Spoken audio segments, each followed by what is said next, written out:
What if everything you thought you knew about Jewish beliefs on eternal life was only half the story? What if the ancient texts reveal something far more nuanced than most religious discussions ever touch on? This video aims to explore historical Jewish perspectives on eternal life.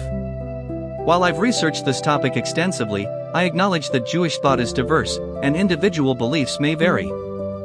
This video is meant to educate, not to make definitive claims about what all Jews believe.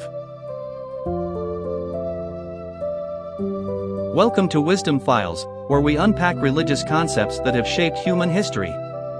Today, we're diving into a fascinating topic that spans thousands of years of Jewish thought and tradition: the concept of eternal life. Who grants it?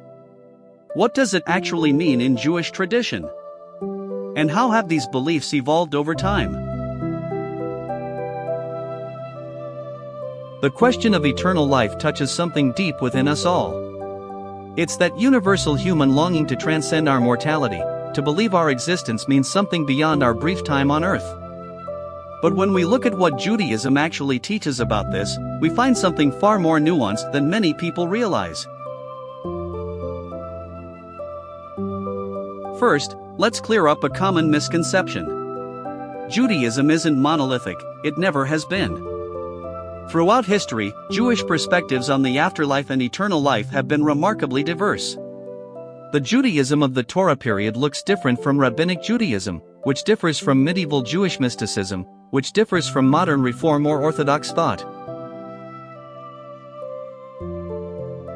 In the earliest biblical texts, there's surprisingly little explicit mention of an afterlife as we might think of it today. The Torah itself focuses primarily on this world, on living ethically, following God's commandments, and creating a just society here and now. The reward for righteousness wasn't described as eternal paradise but rather as blessing in this life, prosperity, peace, and long life for individuals and the nation. The concept of Sheol appears in early texts, a shadowy underworld where the dead exist in a diminished state. But this wasn't heaven or hell as Christianity later developed them. It was more like a vague, twilight existence, neither punishment nor reward. During the Second Temple period, especially after exposure to Persian and Hellenistic thought, Jewish concepts of the afterlife began to expand. By the time of the Pharisees, around the 1st century BCE, belief in resurrection of the dead had become more established. The Sadducees famously rejected this idea, while the Pharisees embraced it. The Talmudic rabbis further developed these concepts. They spoke of Olam Haba, the world to come, where the righteous would be rewarded. But even here, the focus remained largely on collective redemption rather than individual salvation.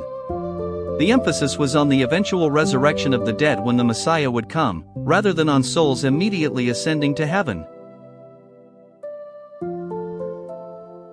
So who gives eternal life in Jewish thought? The straightforward answer is God alone. In traditional Jewish prayer, God is described as Mekayeh Hamadam, the one who gives life to the dead. This appears in the Amidah prayer recited 3 times daily by observant Jews. But the more interesting question is, what does eternal life actually mean in Jewish tradition? For many Jewish thinkers throughout history, eternal life wasn't primarily about individual souls floating in heaven. It was about participating in the ongoing covenant between God and the Jewish people, a covenant that transcends individual mortality. Your actions in this world contribute to the eternal story of your people. Maimonides, the great 12th century philosopher, interpreted resurrection metaphorically, focusing instead on the immortality of the soul. Other medieval mystics developed elaborate cosmologies describing the soul's journey after death. Modern Reform Judaism often emphasizes ethical legacy rather than literal afterlife.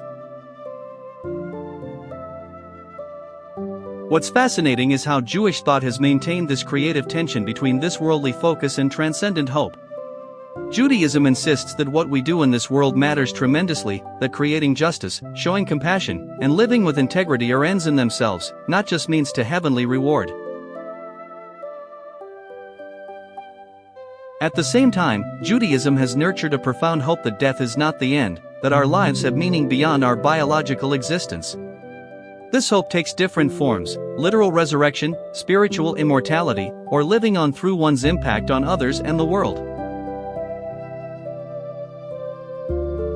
The Kaddish prayer, recited by mourners, never actually mentions death or the deceased. Instead, it sanctifies God's name and expresses hope for the ultimate redemption of all creation. There's something powerful in that, the idea that even in grief, we affirm life and hope. Modern Jewish thinkers like Abraham Joshua Heschel suggested that eternity isn't just about what happens after we die. It's about experiencing moments of transcendence within time, what he called holiness in time. When we observe Shabbat or experience profound connection, we're touching eternity within our finite lives. So what can we take from all this? Perhaps the Jewish approach to eternal life offers a middle path between obsessive focus on the afterlife and complete dismissal of transcendent hope. It reminds us that how we live matters, that justice, compassion, and truth have ultimate significance. It also reminds us that we're part of something larger than ourselves, a covenant, a people, a story that preceded us and will continue after us. Our actions ripple beyond our individual lives in ways we can and cannot see. In the end, Jewish thought doesn't offer certainty about what happens after we die. It offers something perhaps more valuable, a tradition that takes both this world and the possibility of transcendence seriously. It challenges us to live as if our actions have eternal significance, because in some profound sense, they do. Whether through literal resurrection, spiritual immortality, or the ongoing impact of our deeds, something of us endures. And the God who gives life, who Jewish tradition describes as Oseh Shalom, the maker of peace, remains the ultimate source of whatever existence awaits beyond the threshold we all must cross. Thanks for joining me today on Wisdom Files. If you found this exploration valuable, hit subscribe and share your thoughts in the comments. Until next time, Shalom.